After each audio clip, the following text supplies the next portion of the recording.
Bismillahirrahmanirrahim. Assalamualaikum warahmatullahi wabarakatuh. Yang amat berhormat Datuk Sri Sa'rani bin Muhammad bersama yang amat berbahagia Datin Sri Menteri Besar Perak Darul Rizwan. Yang berhormat Datuk Sri Dr. Syamsul Anwar bin Haji Nasarah bersama yang berbahagia Datin Sri Timbalan Menteri Dalam Negeri merangkap Ahli Parlimen Lenggong.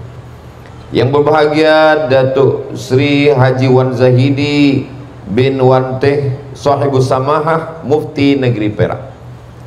Yang diraikan Profesor Dr. Itu nama saya sendiri. Yang berbahagia Datuk Zakaria bin Sa'ban Ketua Pengarah Jabatan Immigration Malaysia. Yang berbahagia Profesor Datuk Dr. Muhammad Afifi Al-Akiti Ahli Majlis Kebangsaan Hal Ehwal Islam yang dilantik Majlis Raja-Raja dan Filo Pusat Pengajian Islam. Yang berusaha Tuan Muhammad Fitri bin Hasan Pegawai Daerah Hulu Perak. Yang dihormati Toh Muda Orang Kaya-Kaya Sri Andika Raja Sah Bandar Muda Datuk Lamio Roslan bin Datuk Sri Haji Mio Ahmad Rashidi Orang Besar Jajahan Hulu Perak. Ketua-ketua Jabatan Persekutuan dan Negeri, tuan-tuan, puan-puan, hadirin hadirat, muslimin muslimat, semua yang berhadir maupun yang mengikuti program kita malam ini melalui online, semuanya dimuliakan Allah Subhanahu wa taala. Amin ya rabbal alamin. Tadi yang amat berhormat sudah menyampaikan kepada kita bahwa setahun lepas yang dimuliakan Allah Subhanahu wa taala, Datuk Sri Syamsul Anwar dah membagi tahu bahwa Ustaz Abdul Somad akan datang ke Lenggong, Perak, ingin bertemu dengan semua jamaah. Tapi mungkin ada yang terlupa disampaikan bahwa sebenarnya Datuk Sri bukan hanya ingin membawa Ustaz Somad ingin berjumpa dengan jamaah sekalian, tapi sebenarnya di balik itu semua ingin menunjukkan kepada Ustaz Abdul Somad bahwa ketika Gunung Merapi meletus beribu tahun yang lampau, yang menjadikan satu danau besar di Sumatera, Danau Toba, dan debunya sampai terbang ke India, dan debunya ada yang hinggap di Lenggong. Itulah yang sudah ditunjukkan ke saya tadi ketika saya dibawa melawat Lenggong Geopark. Ditunjukkan semua batu-batu, semua debu yang menggumpal ratusan tahun bahkan jutaan tahun lamanya, dan akhirnya sampailah ke negeri yang kita syukuri sebagai ungkapan terima kasih kepada Allah Subhanahu wa taala. Allah berjanji, la in syakartum, kalau kamu bersyukur, la azidannakum, maka aku akan tambah nikmat. Mudah-mudahan nikmat alam yang indah kalau kita jaga, Allah akan mengekalkannya sampai akhirnya Allah akan membinasakan semua. Tadi manakala saya melawat Lenggong Geopark, saya dibagi tahu bahwa sebenarnya di Lenggong ini pernah terjadi kiamat. Jadi kalau terjadi sekali lagi orang Lenggong tak terkejut sebab dah pernah terjadi. Allah Subhanahu wa taala menjaga alam ini. Wa ja'alna fawqakum sab'an shidada, kami jadikan di atas kamu ada 7 lapis binaan shidada yang kokoh dan kuat. Itulah yang disebut dengan lapisan ozon. Tapi sampai masanya nanti lapisan ini akan terkoyak, maka semua batu-batu meteor yang ada di langit akan jatuh ke bumi. Allah berfirman dalam Al-Quran, idza sama'um fatarat, ketika langit terbelah, wa idzal kawakibun tasarat, planet-planet yang ada di atas bertembung, wa idzal biharu fujirat, lautan akan diledakkan, diletupkan, wa idzal biharu fujirat, wa idzal quburu bu'thirat, ketika itu semua yang dikubur akan bangkit menghadap Allah, dan ketika itu tiada siapa yang boleh menolong kita. Kalau hari ini kita ditolong oleh saudara, ayah, bunda, Yauma yafirrul mar'u min akhihi, hari itu saudara kandung pun lari. Wa ummihi wa abih, ibu lari dari anak. Wa abih, ayah kandung pun lari dari suami, dari istri, dari keluarga. Wa sahibatihi wa bani, istri, anak-anak semuanya akan meninggalkan. Likulli mri'im minhum yawma idzin sya'nun yughnih. Rupanya kalau terjadi hari kiamat itu bukan cuma manusia mati. Kalau udah terjadi kiamat bukan cuma manusia mati, Mike pun ikut mati juga. Begitulah dahsyatnya kuasa Allah Subhanahu wa taala. Jadi sebenarnya dulu Semenanjung ini dengan Sumatera ini bersatu. Yang sekarang bila kita tengok map, Google Map, Semenanjung di atas, Sumatera di bawah. Tapi sebenarnya dulu bersatu. Mana bukti bahwa Semenanjung dengan Sumatera ini dulu satu? Ikan yang ada di Semenanjung ada juga di Sumatera. Tadi bila sampai ke Tasik, saya tanya, banyak orang memancing. Apa ikan yang paling famous? Ikan toman. Itu ada juga tempat saya. Zaman dulu orang takut toman-toman besar. Bila tangan masukkan ke tasik, ke danau, awas, tangan boleh digigit toman. Budak kecil pun boleh ditangkap toman. Sekarang toman ditangkap orang, habis semua. Maka tak mungkin haiwan itu boleh berkembang kalau tanahnya tak menyatu, lalu kemudian terpisahkan. Begitu juga dengan orang-orang Melayu yang ada di Semenanjung, satu puak, satu suku dengan yang ada di Pulau Sumatera dan yang ada di Borneo, lalu kemudian terpisahkan. Tapi sebenarnya tanah boleh terpisah, negeri boleh terpisah, tapi kita diikat oleh satu ikatan yang amat sangat kuat. Itulah dia ikatan la ilaha illallah Muhammadur Rasulullah sallallahu alaihi wasallam. Kalimatu haqqin 'alaiha nahya, dengan itu kita hidup. Wa 'alaiha namutu, dengan itu kita mati. Wa biha nub'atsu, dengan itu juga kita nanti akan dibangkitkan di padang mahsyar menghadap Allah Subhanahu wa taala. Kata Nabi sallallahu alaihi wasallam, "Idza waqa'at ala ahadikumul qiyamah," kalau kamu sudah mau mati, sakit, tua, wa fi yadihi fasilah, di tanganmu ada anak kurma, pokok kurma yang masih kecil. Kata Nabi, kalaupun kamu sudah mau mati, falyurisha, tanamlah. Kenapa kita disuruh menanam pokok kurma padahal kita sudah mau mati? Kita tidak akan bernaung di bawah pokok kurma yang rindang, rimbun. Kita tidak akan mungkin makan buahnya sebab kita dah nak mati. Kenapa Nabi suruh tanamkan? Sebab dalam Islam diajarkan, bila kita tanam, yang dapat manisnya orang lain, tapi kita mendapatkan amal jariah. Maka kita disuruh menjaga alam semesta yang cantik dan indah. Itulah tadi yang dikatakan oleh yang berhormat Datuk Seri. Kata beliau, Ustaz Somad, cuba tengok sekeliling. Kita ini sedang berada di lembah. Di keliling Ustaz ada gunung-gunung, bukit-bukit yang cantik dan indah. Di hadapan Ustaz ada tasik. Maka semua ini terjaga, terpelihara. Di tempat saya sebagian hutan ini sudah habis. Susah ingin menunjukkan kepada anak-anak kita, ini ada pokok kulim, ini ada pokok kayu besi, ini ada pokok macam-macam pokok kayu. Sebab apa? Sebab pokok kayu sudah berganti dengan kelapa sawit. Alhamdulillah, hutan masih terjaga, hutan masih terpelihara. Masa cuti sekolah, masa weekend, ada orang yang membawa anak pergi ke mall, tidak salah, berjalan-jalan, menikmati masa yang indah. Tapi anak-anak kita perlu kita bawa ke hutan untuk melihat masa lalu. Maka tadi saya diperlihatkan, ditunjukkan gambar di Geopark bagaimana anak-anak dibawa untuk menengok masa batu. Zaman dulu orang belum lagi mengenal besi, menggunakan batu sebagai kapak. Jadi kalau anak-anak kita tahu bagaimana susahnya masa lampau, dia akan mensyukuri nikmat yang ada sekarang. Kebanyakan anak-anak sekarang tidak bersyukur, tidak berterima kasih kepada orang tua, tidak bersyukur kepada Allah. Sebab apa?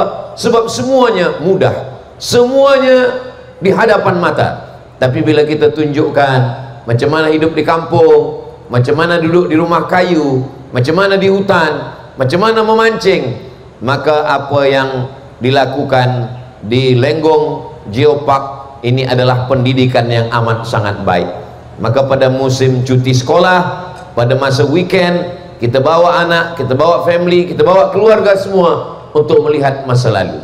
Bila tadi saya diperlihatkan pecahan batu-batu, pecahan masa lalu, apakah betul dunia ini sudah tua ratusan ribu tahun lampau?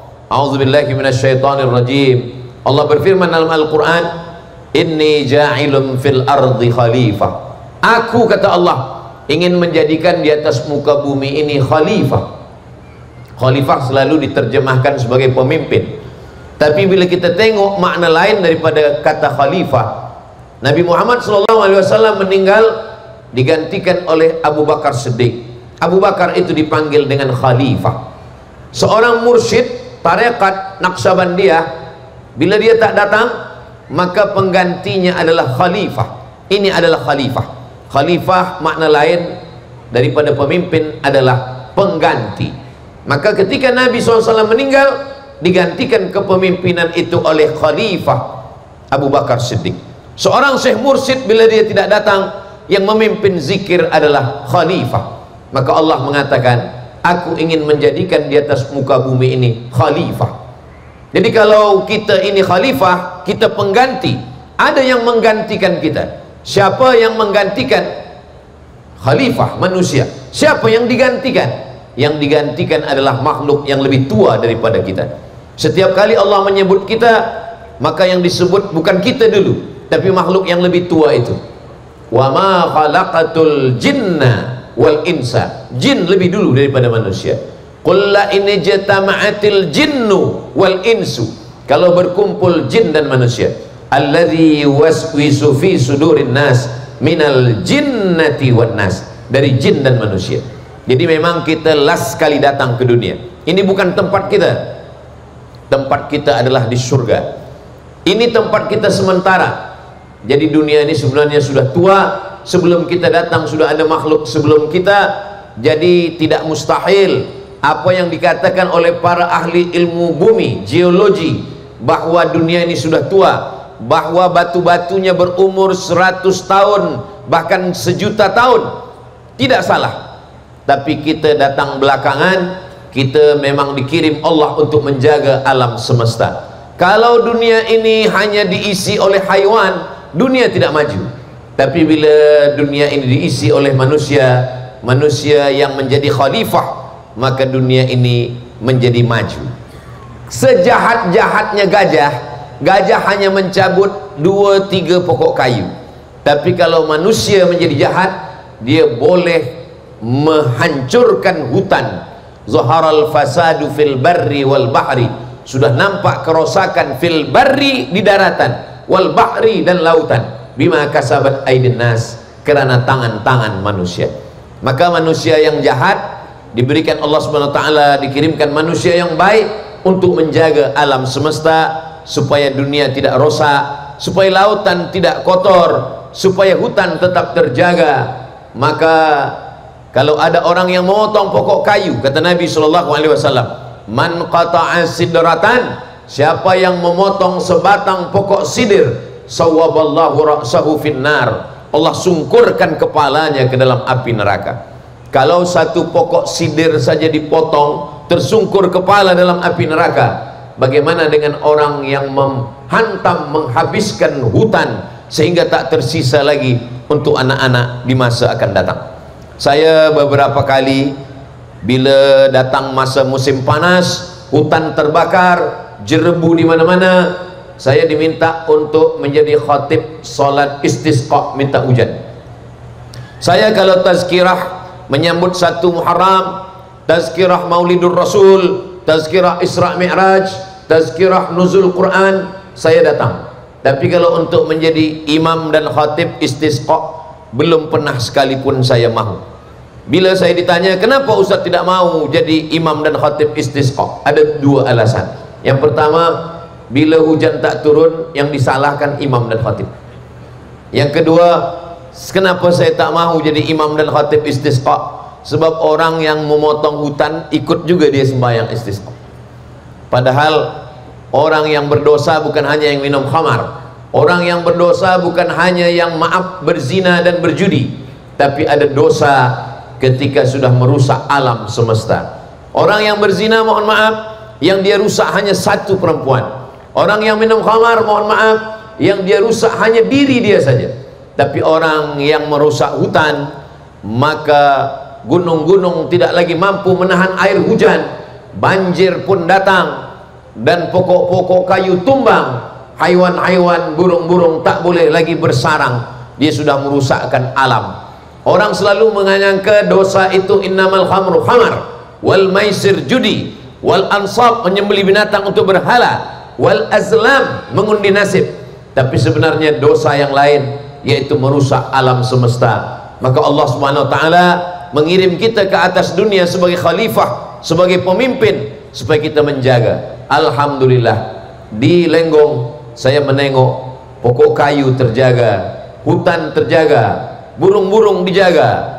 Bahkan orang-orang yang datang dari kota masa cuti sekolah, weekend, datang untuk menengok.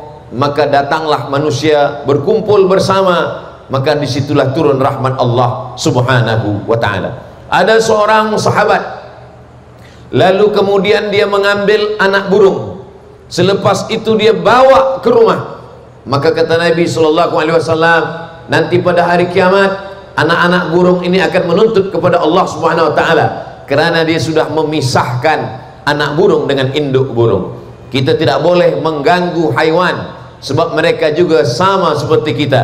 Wa ma min dabbatin fil ardi, semua hewan yang melata di atas muka bumi, wala ta'irin yatiru bi janahihi, burung-burung yang terbang dengan sayapnya, illa umamun amsalukum, mereka juga adalah makhluk, mereka juga adalah ummah sama seperti kamu. Bahkan kalau kita tengok bagaimana Nabi Sulaiman alaihissalam, bila pemimpin adil, maka dia tidak hanya menjaga manusia, bukan menjaga pokok kayu, tapi juga semut-semut pun terjaga. Nabi Sulaiman melarang tenteranya untuk berjalan.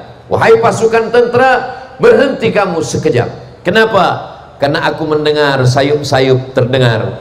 Panglima semut berkata, ya ayyatuhan namlu dukhulu masakinakum, wahai semut-semut, masuklah kamu ke sarang-sarang kamu sebelum pasukan tentera Sulaiman lalu. Nanti mereka tidak tahu mereka akan menginjak kamu. Pemimpin yang adil dan amanah tidak hanya menjaga manusia, tapi juga menjaga hutan, menjaga pokok kayu, menjaga burung-burung, menjaga alam semesta, menjaga semut, supaya tidak ada yang mati, tidak ada yang teraniaya. Kullukum ra'in, setiap kamu adalah pemimpin, wa kullukum mas'ulun, semua kamu akan terjaga, wa kullukum mas'ulun, semua kamu akan disoal, diminta tanggung jawab di hadapan Allah Subhanahu wa ta'ala. Saya sudah sampai ke Perak, sudah melihat Lenggong Geopark, tempat terjaganya tasik, terjaganya gunung, terjaga pokok kayu. Mudah-mudahan apa yang kita jaga hari ini boleh kita wariskan, ditengok oleh anak cucu kita di masa akan datang, insya Allah. Masa sebelum keluar dari Lenggong Geopark tadi, di pintu sebelum keluar tuh saya menengok ada tidak hanya setakat menjaga pokok kayu, burung-burung dan batu-batu, tapi juga ada dijaga makanan-makanan, lengkap dengan pekasamnya pun terjaga juga. Sebab sekarang ini banyak makanan-makanan yang datang dari luar negara, sehingga anak-anak cucu tak tahu lagi apa yang dimakan oleh nenek moyang masa lampau, tak lagi tahu apa makanan, semua makanan daripada luar. Maka hari ini saya menengok terjaga, terpelihara. Maka puan-puan, maka dia boleh memasak ini, dia tunjukkan kepada anaknya, ini ada namanya siput, ini ada di dalam, ditunjukkan inilah siput yang ribuan tahun sudah menjadi batu. Kalau yang ini siput yang sudah masuk ke dalam gulai santan. Maka semua terjaga, terpelihara. Tapi menjaga makhluk Allah yang lebih hebat lagi adalah menjaga keyakinan. Sekarang ini orang boleh menonton YouTube dengan berbagai macam channelnya.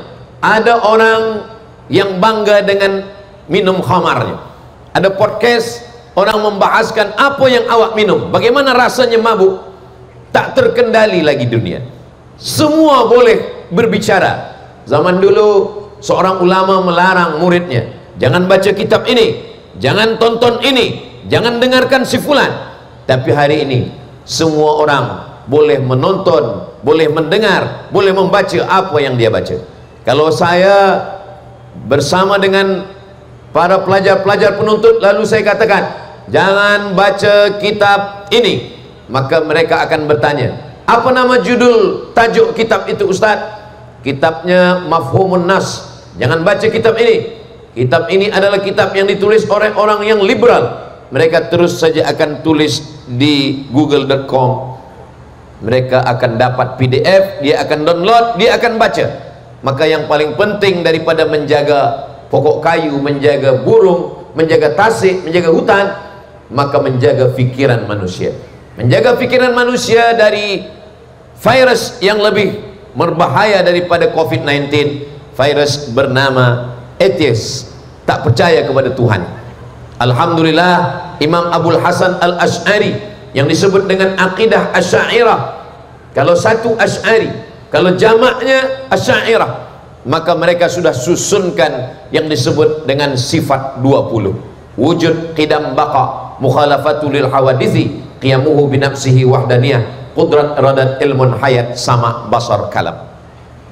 Ada setengah orang mengolok-olok, mengejek Asy'ariyah. Kenapa sifat 20? Sifat Allah tak boleh terhad, dibataskan hanya pada 20. Maka sebenarnya Asy'ariyah menyusun sifat 20 bukan sebagai had batasan, tapi 20 sifat inilah yang akan mengcounter, yang akan membebaskan manusia dari pengakuan Tuhan, baik yang mengatakan ada Tuhan maupun yang mengatakan tak ada Tuhan. Bagi ateis yang mengatakan tak ada Tuhan, maka terbantahlah dia dengan sifat yang pertama, wujud. Wujud, ada Tuhan, wajibul wujud, dia wajib ada. Mana makna bukti dia ada? Dia ada sebab ada alam semesta. Mustahil alam ini ada kalau dia tidak ada. Maka adanya alam ini menunjukkan bahwa yang mengadakan alam ini dari tidak ada menjadi ada, maka dia adalah maha ada. Itulah dia wujud. Lalu selepas orang percaya kepada Tuhan, orang akan mempertuhankan manusia. Wa qalatil yahudu Uzairun ibnullah, orang Yahudi mengatakan Uzair anak Allah. Wa qalatin nasara al-masih ibnullah, Nasara mengatakan al-masih adalah Tuhan. Maka dibantah dengan sifat yang kedua, qidam. Qidam artinya tidak berawal. Uzair berawal, ada ayahnya, ada ibunya, dia lahir, maka ada awalnya. Isa tidak berayah, tapi dia beribu, dia dikandung, dia lahir, ada masa kanak-kanak, maka dia berawal, maka dia bukan Tuhan. Qidam, wujud, qidam. Lalu kemudian kalau Isa tidak berayah boleh dikatakan Tuhan, maka kalau begitu Adam lebih layak dikatakan Tuhan kerana dia tidak berayah dan tidak beribu. Inna mathala Isa indallah kamathali Adam. Keberadaan Isa sama macam Adam. Tak susah bagi Allah untuk menciptakan Isa sebagaimana tak payah bagi Allah menciptakan Adam. Innama amruhu idza arada syai'an ayyakula lahu kun fayakun. Lalu kemudian baqa, wujud wajib ada. Qidam, dia tak berawal. Baqa, dia tak berakhir. Sesiapapun yang mengaku Tuhan, kalau dia berakhir, dia mati, dia tua, dia binasa, maka dia bukan Tuhan. Maka begitulah ulama yang cerdas menyusun sifat 20 untuk menafikan semua yang selain Allah. La ilaha illallah, itu adalah natijahnya, itu hasilnya. Tapi bagaimana kita boleh sampai kepada la ilaha illallah? Itu melalui sifat 20.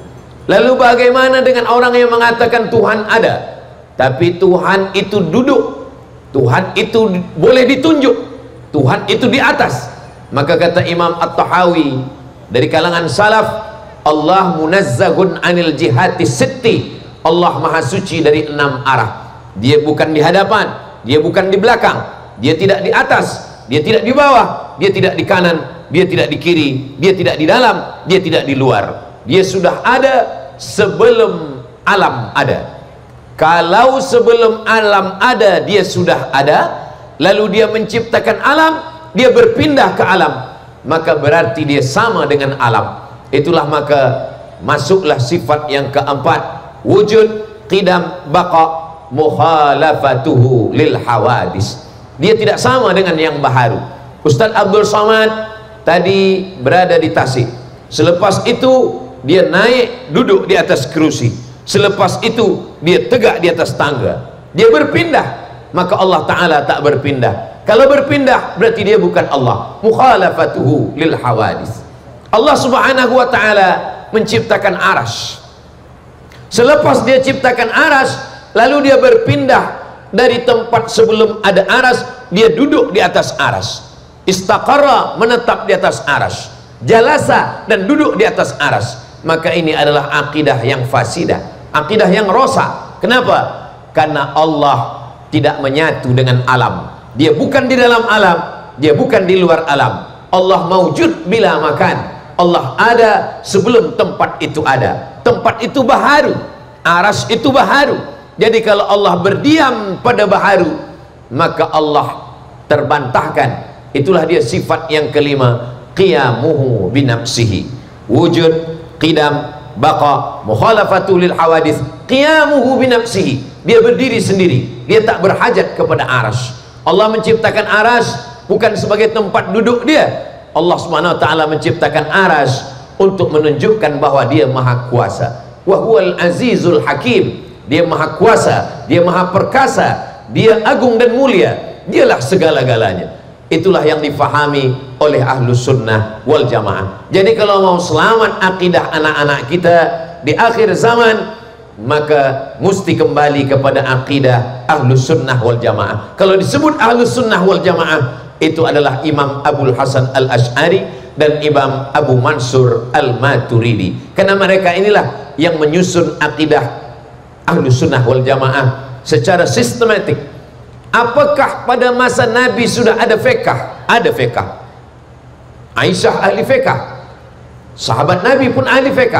Tapi fiqh yang tersusun secara rapi, disusun oleh para ulama mazhab. Jadi kalau ada orang bertanya, kenapa kita mesti ikut sifat 20? Mesti belajar kepada Imam Abul Hasan Al-Ash'ari. Samalah seperti orang yang mengatakan, kita kembali kepada hadis Nabi Muhammad sallallahu alaihi wasallam. Kamu kembali kepada hadis Nabi? Iya. Kamu berjumpa dengan Nabi? Tidak. Lalu kamu mengambil hadis dari siapa? Saya mengambil hadis dari Sahih Al-Bukhari, mengambil hadis dari Sahih Muslim, mengambil hadis dari Sunan Abi Daud, dari Sunan Tirmidzi, dari Sunan Nasai, dari Sunan Ibnu Majah, dari Muwatta Malik, dari Sunan Ad-Darimi, dari Musnad Al-Hakim, dari Musnad Ahmad bin Hanbal. Apa maknanya? Mengambil kepada para ulama. Kalau dalam hadis kita ambil Sahih Bukhari, maka dalam akidah kita ambil Imam Abul Hasan Al-Ash'ari. Dalam bidang fiqh kita ambil Imam Muhammad bin Idris Asy-Syafi'i. Dalam bidang akhlak kita ambil Imam Junaid Al-Baghdadi dan Imam Abu Hamid Al-Ghazali. Itulah dia rumus Ahlus Sunnah wal Jamaah. Sila tonton YouTube, boleh mengaji di YouTube, boleh. Tapi yang pertama, yakinkan dalam hati, mesti cari tahu bahwa ustaz, bahwa tuan guru yang kita tonton di YouTube itu adalah memang dia ada di alam nyata. Sebab sekarang ini banyak yang kita tonton di YouTube rupanya ada, tapi sebenarnya dia bukan manusia, dia adalah AI. Tadi siang saya dah tanya pada AI, siapakah Abdul Somad? AI jawab, semua jawab tak betul. Saya screenshot, saya upload di Instagram, saya tulis komen.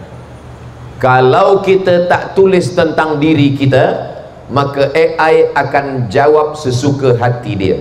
Maka itulah perlunya kita lagi kembali kepada Al-Quran dengan bahasa Al-Quran.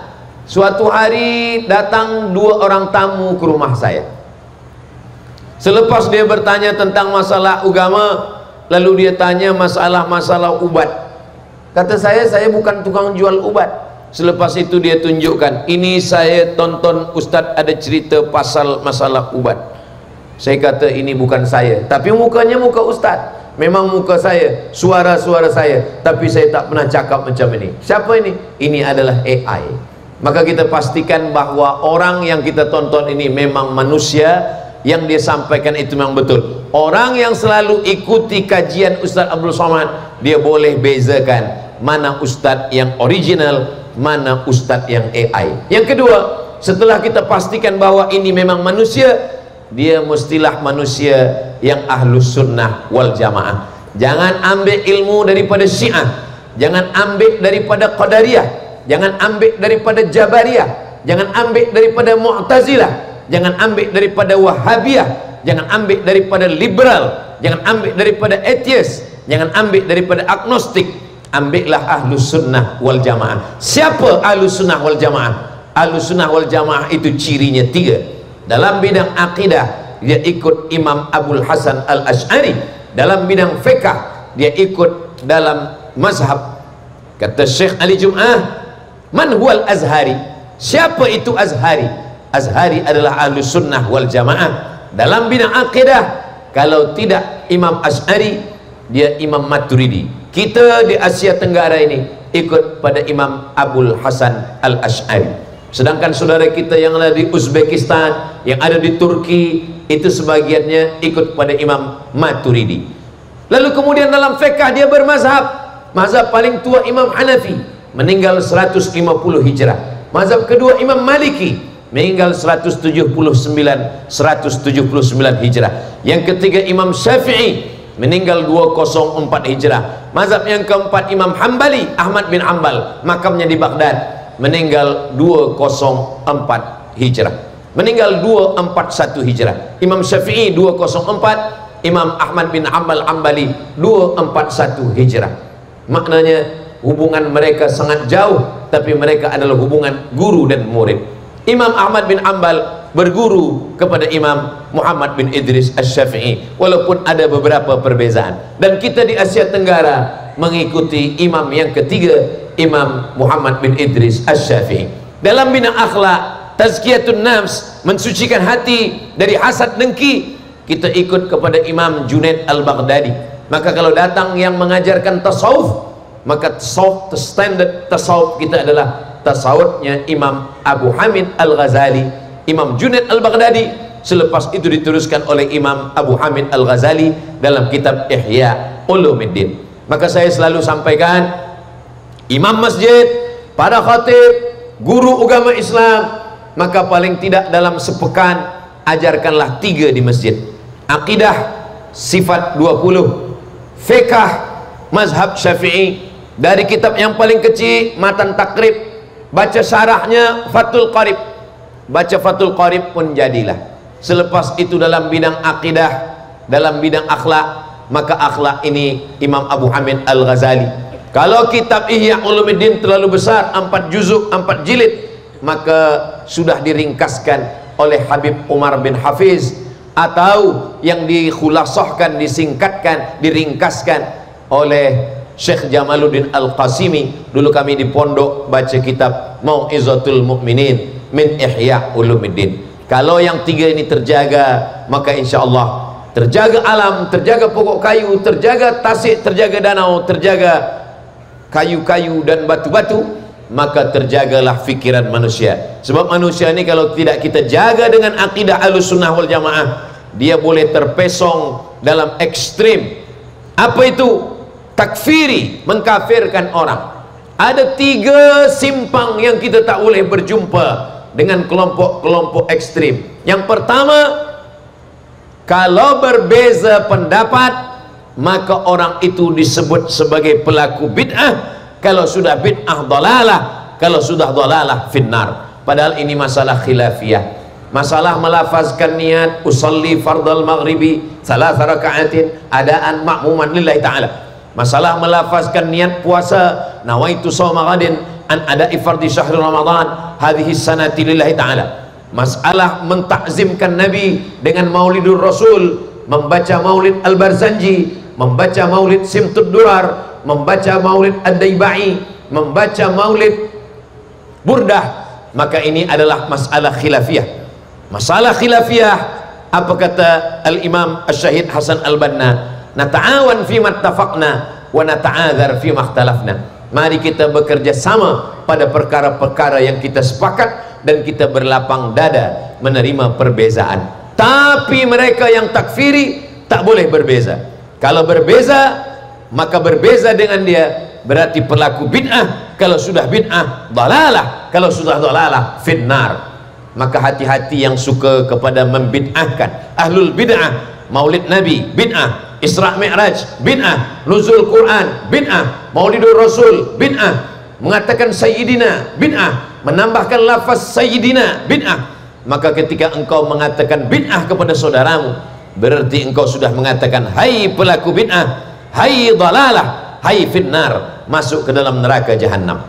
Simpang kedua yang kita tak boleh bersama dengan takfiri adalah memusyrikkan orang beriman. Mereka mengatakan siapa saja yang bertawassul dengan Nabi, bertawassul dengan Imam Abdul Qadir Al-Jilani, bertawassul dengan Syekh Bahauddin An-Naqsyabandi, bertawassul dengan wali-wali Allah, maka orang yang bertawassul adalah syirik. Maka ketika saya mensyirikkan orang lain, berarti kita sama dengan mengatakan kamu adalah sama dengan Abu Jahal dan Abu Lahab, karena sudah syirik mempersekutukan Allah subhanahu wa ta'ala. Padahal masalah tawassul ini adalah pada bidang khilafiyah. Sebelum Nabi lahir mereka sudah bertawassul. Apa kata Allah dalam Al-Quran? Wa kanu min qablu yastaftihuna 'alal ladzina kafaru. Orang Yahudi kalau mereka berperang melawan orang kafir Bani Ghatafan, mereka bertawassul dengan menyebut nama Nabi Muhammad sallallahu alaihi wasallam. Ya Allah, berkat Nabi yang akan kau kirim di akhir zaman, menangkanlah kami melawan Bani Ghatafan. Itulah yang diabadikan Allah dalam Al-Quran. Wa kanu min qablu yastaftihuna 'alal ladzina kafaru. Yastaftihun artinya talabul fath, minta menang, menangkan kami. Sebelum Nabi Muhammad ada, mereka sudah bertawassul. Kalau sebelum ada boleh bertawassul, apalagi selepas dia ada. Nabi Muhammad sebelumnya tidak ada, lalu kemudian dia menjadi ada selepas tidak ada. Sesungguhnya zahirnya saja yang tidak ada, tapi batinnya dia tetap ada. Kalau Nabi Muhammad itu tidak ada, untuk apa kita tegak di depan kuburnya dan berkata assalamu alayka ya Rasulullah? Abdullah bin Umar bin Khattab, anak Umar bin Khattab, bila dia balik dari berniaga, balik dari luar kota, dia tidak balik ke rumah menjumpai anak istrinya, tapi dia tegak di hadapan makam Rasulullah dan berkata assalamu alayka ya Rasulullah. Kita pun dalam sembahyang mengatakan assalamu alayka ayyuhan nabiyyu wa rahmatullahi wa barakatuh. Apa kata Syekh Yusuf dalam kitab Al-Mawsu'ah Al-Yusufiyah fi Adillatis Sufiyah? Sesungguhnya orang yang bertawassul dengan Syekh Abdul Qadir Al-Jilani, kami bertawassul kepada engkau ya Allah, berkat Syekh Abdul Qadir Al-Jilani, berkat Syekh Abdul Hasan Asy-Syazili, berkat Syekh Bahauddin An-Naqsyabandi, berkat Syekh Abdullah Syattari. Mereka bukan bertawassul dengan jasadnya, mereka bertawassul dengan kemuliaannya, tentang kewalian mereka. Maka Imam An-Nawawi, imamnya ahli hadis, imamnya ahli fiqh, mengakui kewalian dan karamah-karamah yang ada pada Syekh Abdul Qadir Al-Jilani. Maka ketika saya berdoa, ya Allah, aku bertawassul kepada engkau berkat kemuliaan Syekh Abdul Qadir Al-Jilani, bukan menyembah kubur Syekh Abdul Qadir Al-Jilani, bukan bertawassul kepada badannya, tapi bertawassul kepada amal solehnya dan kemuliaannya di hadapan Allah subhanahu wa ta'ala. Allahumma inni atawassalu ilaika bihaqqi nabiyyika Muhammad. Ya Allah, aku bertawassul kepada engkau, memohonnya kepada Allah berkat kemuliaan kedudukan Nabi Muhammad, ampunkanlah dosaku. Yang berdoa itu adalah Nabi Adam alaihissalam. Nabi Adam berdoa kepada Allah, doa yang paling tua, Rabbana zalamna anfusana wa illam taghfir lana wa tarhamna lanakunanna minal khasirin. Selepas itu Nabi Adam berkata, Allahumma inni as'aluka bihaqqi Muhammad. Aku memohon kepada engkau ya Allah, berkat Muhammad ampunkanlah dosaku. Muhammad belum ada wujudnya, belum ada Muhammad sallallahu alaihi wasallam dalam bentuk darah, daging, badan. Belum lagi menikah Abdullah dengan Aminah, belum lagi menikah kakek datuknya, belum lagi menikah neneknya, tapi Adam sudah memohon menyebut namanya. Allah bertanya kepada Nabi Adam, Allah bertanya, bukankah Allah tidak tahu? Allah Maha tahu. Allah ingin bagi tahu pada sesiapa saja yang tak tahu. Hai Adam, ketika engkau berdoa, nama siapa yang kau sebut? Kata Adam, yang ku sebut adalah nama Muhammad. Siapa Muhammad? Kata Adam, lamma khalaqtani, ketika engkau menciptakan aku, nafakhta fi ruhi, kau tiupkan, kau hembuskan ruh ke dalam jasadku, rafa'tu ra'si, ku angkat kepalaku, dan aku menengok memandang ada nama engkau bersanding dengan namanya di tiang arsy, dan nama itu adalah nama Sayyidina wa Maulana Muhammad sallallahu alaihi wasallam. Kenapa Ustaz Abdul Somad menyebut Sayyidina? Bukan saya yang menambah. Yang menyebut Sayyidi itu adalah dia sendiri. Nabi Muhammad sendiri yang berkata, ana sayyidu waladi Adam, saya adalah sayyid, pemimpin anak cucu keturunan Adam. Maka kita tidak menyebut namanya karena adab, karena akhlak kepada dia. Kita sebut Allahumma salli ala Sayyidina Muhammad. Kenapa disebut Maulana? Karena Nabi berkata, man kuntu maulahu fa'aliyun maulahu, siapa yang mengangkat aku sebagai pemimpinnya, maka Sayyidina Ali adalah pemimpinnya. Maka kita mengatakan Allahumma salli ala Sayyidina wa Maulana. Mengapa kita mengatakan Allahumma salli ala Sayyidina wa Maulana wa Syafi'ina? Karena dialah yang memberikan syafaat ketika mereka datang kepada Adam. Nabi Adam malu meminta kepada Allah. Ketika mereka datang kepada Nabi Nuh, Nabi Nuh malu menghadap kepada Allah. Sampai pada akhirnya mereka meminta kepada Sayyidina wa Maulana wa Syafi'ina Muhammad sallallahu alaihi wasallam. Ada tiga simpang yang kita tak boleh bersama dengan takfiri. Yang pertama, karena mereka membid'ahkan. Kalau sudah bid'ah berarti masuk neraka. Yang kedua, memsyirikkan, berarti siapapun yang bertawassul berarti musyrik, kafir, masuk neraka. Yang paling teruk adalah yang ketiga, itulah dia mengkafirkan orang yang mentakwilkan ayat-ayat mutasyabihat. Yadullah fawqa aydihim, tangan Allah. Yauma yukshafu an saqin, betis Allah. Bi'ayunina, mata Allah. Tangan Allah, betis Allah, mata Allah. Maka kalau disebut tangan, betis, mata, menyamakan Allah dengan makhluk, maka salaf mereka manhajnya dua. Yang pertama tafwid, serahkan pada Allah Subhanahu wa taala. Apa makna bi'ayunina, mata? Wallahu a'lam bissawab. Apa makna yauma yukshafu an saqin, betis? Serahkan pada Allah, wallahu a'lam bissawab. Apa makna yadullah, tangan? Serahkan pada Allah. Inilah yang paling selamat. Tapi bila kita menghadapi penyakit, kita mesti tunjukkan ubatnya. Bila berhadapan dengan mujassimah, orang yang menjisimkan Allah, memfisikkan Allah, menyamakan Allah dengan makhluk, maka obatnya adalah takwil. Maka salaf mentakwil. Takwil itu bukan mazhab Imam Asy'ari. Takwil adalah mazhab salaf. Karena Imam Bukhari pun mentakwil. Apa kata Imam Bukhari dalam Sahih Al-Bukhari? Kullu syai'in halikun illa wajhah, segalanya hancur binasa. Gunung hancur, tanah hancur, bukit hancur, illa wajhah, kecuali wajahnya. Imam Bukhari tidak mengatakan wajah Allah. Imam Bukhari mentakwil. Kata Imam Bukhari, illa wajhah, illa mulkah. Wajhah ditakwilkan Imam Bukhari, maknanya adalah mulkah, kuasa Allah Subhanahu wa taala. Jadi Imam Bukhari pun mentakwil. Imam Malik bin Anas mentakwil. Apa?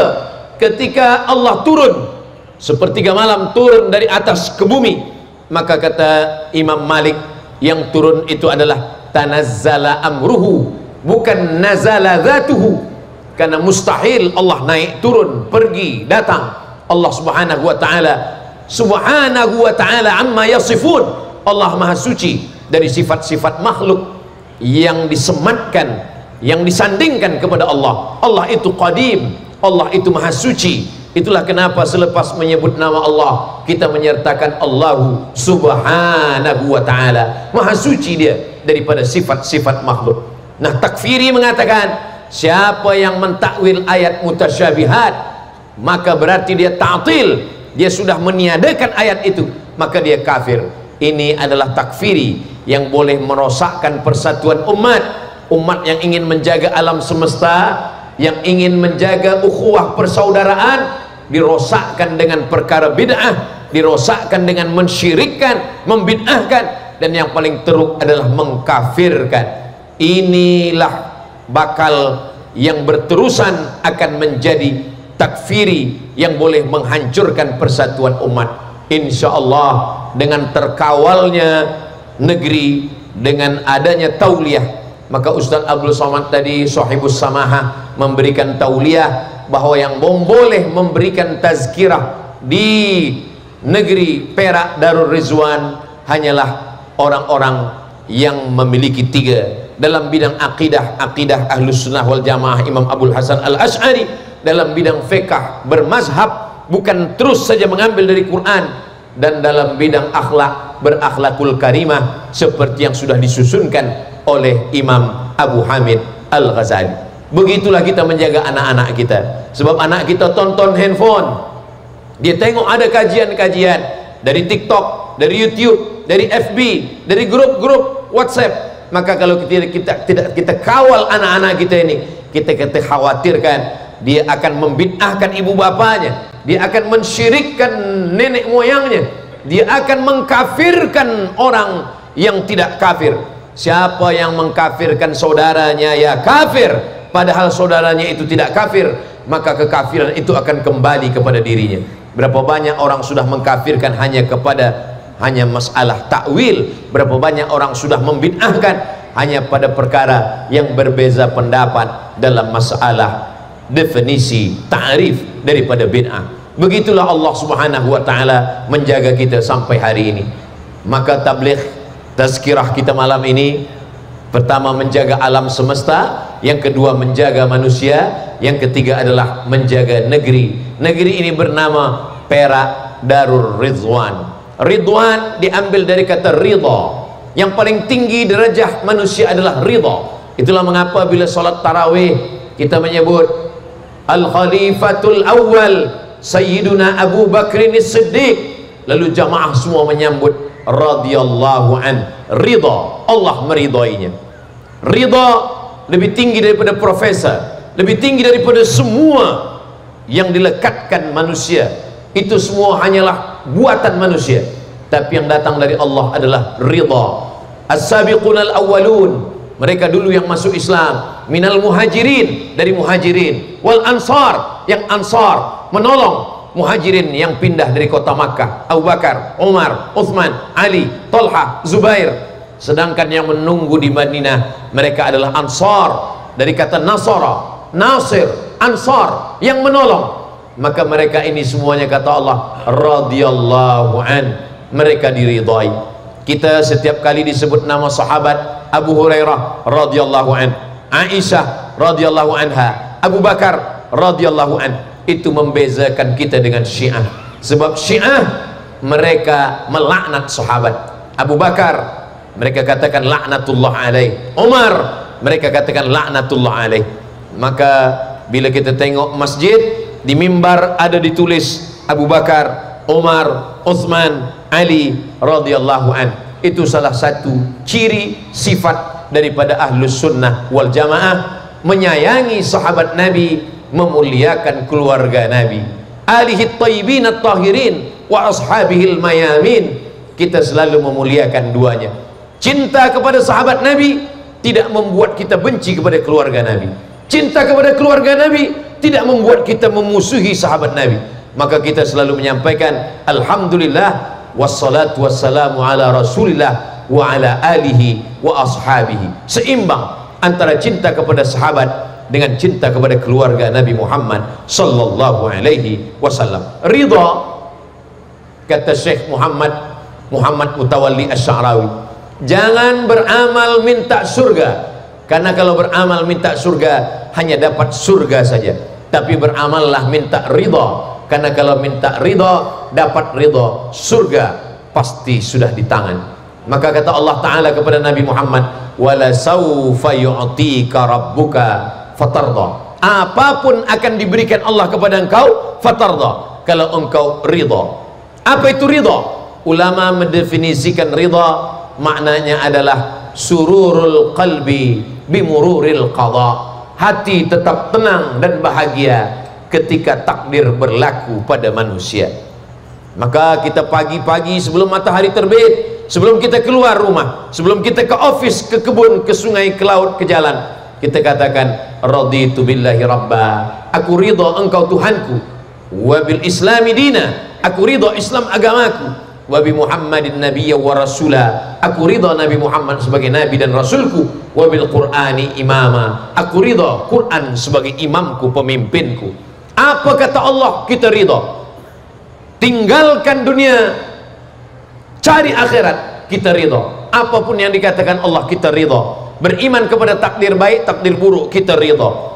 Ridwan, Darul Ridwan, tempat orang-orang yang mendapatkan ridha Allah subhanahu wa ta'ala. Tentulah nama ini bukan setakat nama, tapi ada hikmah di balik nama itu semua. Darul Ridwan, tempatnya ridha Allah subhanahu wa ta'ala. Dalam Islam nama adalah doa, doa supaya mendapatkan keridhaan Allah subhanahu wa ta'ala. Orang kalau sudah diridhai Allah, maka semua dia dapatkan. Itulah maka ketika kita tawaf, kita tidak minta surga. Surga kita minta selepas ridha. Allahumma inna nas'aluka ridhaka wal jannah. Karena kalau dapat jannah belum tentu dapat ridha, tapi kalau dapat ridha maka sudah pasti dapat jannah. Itulah mengapa dari rukun Yamani ke Hajar Aswad, Rabbana atina fid dunya hasanah wa fil akhirati hasanah wa qina adzabannar. Selepas itu kita katakan Allahumma inna nas'aluka ridhaka wal jannah wa na'udzubika min sakhatika wan nar. Macam mana kita boleh mendapatkan ridha Allah? Ridha Allah fi ridhal walidain. Ridha Allah terletak pada ridha orang tua. Kalau ibu masih ada, kalau ayah masih ada, balik dari tazkirah malam ini. Malam ini tidak hanya setakat tazkirah, bukan hanya sekedar mengaji, tapi juga ada pasar malam. Maka balik dari sini, berikanlah makanan-makanan apa kesukaan ayah ibu kita, kita berikan. Itu menyenangkan hatinya. Idkhalus surur fi qulubil mu'minin, menyenangkan hati orang yang beriman. Kalau dia sudah ridha, maka rezeki pun turun, terbuka pintu-pintu rezeki. Siapa yang menyenangkan kedua orang tuanya, ridha Allah fi ridhal walidain, ridha orang tua, disitulah turunnya ridha Allah. Wa sukhtullah fi sukhutil walidain, murka Allah, marah Allah ketika kedua orang tua marah, maka disitulah murka Allah turun. Mudah-mudahan kita dan anak-anak kita termasuk orang-orang yang diridhai Allah karena mereka berbakti kepada orang tua. Yang sudah meninggal dunia, jangan lupa bacakan Al-Fatihah. Apa kata Imam Syafi'i? Wa qala Syafi'i, kata Imam Nawawi dalam kitab Riyadhus Shalihin min kalami Sayyidil Mursalin, wa in khatimul Qur'ana kullahu kana hasanan. Kalau dibacakannya Al-Quran sekhatam, kana hasanan, itulah yang paling elok, itulah yang paling elok. Tapi kalau tidak mampu membacakan Al-Quran sekhatam, inna likulli syai'in qalban, segala sesuatu punya hati. Wa qalbul Quran Yasin, hatinya Al-Quran adalah Yasin. Iqra'uha ala mautakum, bacakanlah kepada orang yang sudah meninggal dunia, bacakanlah surat Yasin. Tapi hadis ini dhaif ustaz, hadis dhaif kata Imam Nawawi. Ajma'al ulama ala jawazil amali bil hadis dhaif. Ulama ijma' boleh mengamalkan hadis dhaif dengan cukup 5 syarat. Begitu kata Imam As-Suyuti dalam Tadribur Rawi syarah Taqrib An-Nawawi. Yang pertama, sanadnya hadis sahih bersambung. Syarat hadis sahih yang pertama, sanadnya bersambung. Yang kedua, periwayatnya adil. Yang ketiga, periwayatnya dhabit. Yang keempat, tidak bercanggah dengan periwayat yang lebih thiqah. Yang kelima, tidak ada illat sebab dia menjadi dhaif. Kalau hadis itu dhaif, boleh kita amalkan. Kata Imam Nawawi, boleh. Disyarah oleh Imam Suyuti, boleh kalau cukup 5 syarat. Yang pertama, bukan dalam masalah akidah. Yang kedua, bukan dalam masalah dalil hukum halal haram. Yang ketiga, tidak ada perawi periwayatnya kadzab, pendusta, pembohong, penipu. Yang keempat, masih bernaung di bawah hadis sahih. Yang kelima, untuk fadail a'mal, maka membacakan surah Yasin termasuk hadis dhaif dan boleh. Karena apa? Karena ada yang lebih kuat mengatakan sampai. Itulah dia dalam kitab Ar-Ruh ditulis oleh Imam Ibnu Qayyim Al-Jauziyah, murid daripada Ibnu Taimiyah. Apa kata Ibnu Qayyim Al-Jauziyah? Meriwayatkan dari Sayyidina Abdullah bin Umar bin Khattab, kalau aku mati meninggal dunia, bacakanlah pada bagian kepalaku pangkal Al-Baqarah, bacakanlah pada bagian kakiku akhir Al-Baqarah. Itulah kenapa malam tahlil kita bacakan pangkal Al-Baqarah, alif lam mim sampai wa ulaika humul muflihun, akhir Al-Baqarah lillahi ma fis samawati sampai akhir. Semua susunan-susunan yang disusun ulama, Al-Fatihah, Qul huwallahu 3 kali, Al-Falaq sekali, An-Nas sekali, pangkal Al-Baqarah, ayat kursi, akhir Al-Baqarah, surah Yasin. Itu semua adalah susunan daripada sunnah hadis Nabi Muhammad sallallahu alaihi wasallam.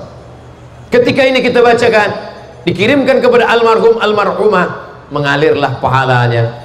Dan yang paling afdal adalah sedekah. Datang saat, ya Rasulullah, ummi matat, ibu saya sudah meninggal dunia, apa atasaddaqu anha, kalau saya bersedekah apakah pahalanya sampai? Kata Nabi, pahala sampai wahai Sa'ad. Ayu sadaqatu afdal, apa sedekah yang paling afdal? Kata Nabi, suqyal ma, menyiapkan air. Maka Sa'ad pun datang menggali perigi, lalu perigi itu dia wakafkan, kerana itulah yang afdal. Sebab di gurun pasir Arab susah air, payah mendapatkan air. Maka ketika yang susah, yang payah kita berikan, siapa yang memudahkan, man yassara an mu'sirin yassarallahu anhu yaumal qiyamah. Siapa yang memudahkan urusan orang dalam kesulitan, kepayahan, dimudahkan Allah urusannya pada hari kiamat. Orang tua yang sudah meninggal dapat, anak yang hidup pun mengalir dapat. Orang tua yang berbakti kepada ayah ibunya, maka anak-anaknya pun akan berbakti juga kepada dia. Apa yang kita lakukan? Mencari ridha Allah. Ketika semuanya sudah masuk surga, mudah-mudahan kita semua ini masuk ke dalam surga Allah Subhanahu wa taala. Ketika kita semua sudah masuk surga, Allah bertanya, ya ahlal jannah, wahai penghuni surga, madza turidun, apa yang kamu mau? Semua kamu sudah dapat. Kata penghuni surga, ada satu kami yang belum dapat ya Allah. Apa itu? Ridhamu. Kami sudah dapat surga beserta bidadari, beserta semuanya dapat, tapi ridhamu kami belum dapat. Kata Allah, yang dapat ridhaku hanya satu. Siapa dia? Orang yang ridha menerima takdirku. Mudah-mudahan kita di Perak Darul Ridwan termasuk orang yang mendapatkan ridha Allah sesuai dengan namanya, Darul Ridwan, tempatnya ridha Allah, tempatnya orang mendapatkan ridha Allah Subhanahu wa taala. Ridha menerima takdir Allah, ridha menerima hukum Allah, ridha menegakkan agama Allah. Raditu billahi rabba. Ketika kita ridha, maka Allah pun ridha. Kalau Allah sudah ridha, maka semua akan dia berikan, surganya dia berikan, dia jauhkan daripada azabnya. Itulah tazkirah yang boleh disampaikan Ustaz Abdul Somad. Tadi saya mula pukul 9, sekarang sudah pukul 10. Dimanapun menyampaikan tazkirah tetap 60 menit, dan jamaah di Darul Ridwan pun semuanya ridha mendengar ini insyaallah. Terima kasih atas segala perhatian, mohon maaf atas segala kesilapan dan kekhilafan. Mudah-mudahan yang saya sampaikan ini ikhlas karena Allah, boleh kita amalkan, kita teruskan kepada anak kita, kita share. Yang tak datang malam ini boleh tonton ulang di channel Ustaz Abdul Somad Official. Jangan lupa subscribe, like, share, and comment. Terima kasih segala perhatian. Saya tutup dengan pantun penutup, menangkap puyuh di Bukit Selasi. Thank you dan terima kasih. Aqulu qawli hadza astaghfirullah li wa lakum. Barakallahu fikum. Subhanakallahumma wa bihamdika asyhadu an la ilaha illa anta astaghfiruka wa atubu ilaik. Wa sallallahu ala sayyidina Muhammad wa ala alihi washabbihi wasallam. Walhamdulillahirabbil alamin. Wassalamu alaikum warahmatullahi wabarakatuh.